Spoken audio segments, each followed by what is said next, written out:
ছোৱালী শান্তি হৈ জোঁৱাই ঘৰলৈ যাবলৈ হ'ল আৰু এয়া 3 দিন আগৰ ভিডিঅ' এটা গাইছ আমাৰ ভতিজী তুলনি বিয়া আছিল আৰু মই ভিডিঅ' কৰি থৈছিলোঁ কিন্তু ভিডিঅ' আপলোড দিব পৰা নাছিলোঁ এয়া আজি সময় পাইছোঁ আৰু তো তাৰে অলপ দেখাবলৈ আপোনালোকক চেষ্টা কৰিলোঁ ভালকৈ ভিডিঅ' কৰা নহ'ল যিহেতু ঘৰৰ বিয়া হ'লে গম পায় আপোনালোকে কিমান কাম থাকে নিজৰ গৃহস্থৰ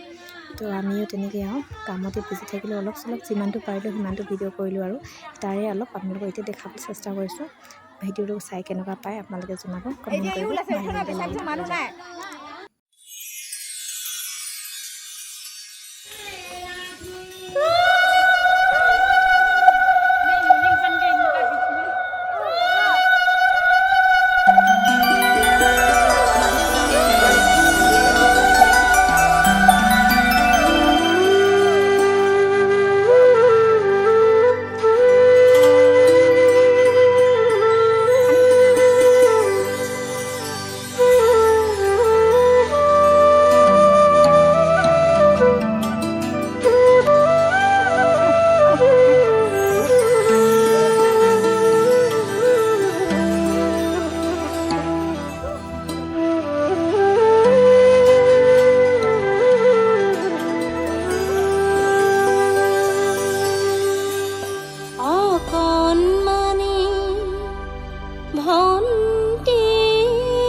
আৰু এতিয়া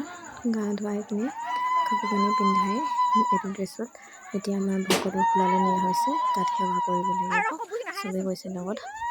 আৰু ইফালে আমাৰ ধুনীয়া ধুনীয়া ছোৱালীকেইজনী চিলেকশ্যন গাইছ ইহঁতে ফটো মাৰিছে বুলি ভাবিছে দেই মই মনে মনে ভিডিঅ' কৰি দিলোঁ নক'ব আপোনালোকে আৰু এতিয়া নামঘৰলৈ লৈ গৈছে সেৱা কৰাবলৈ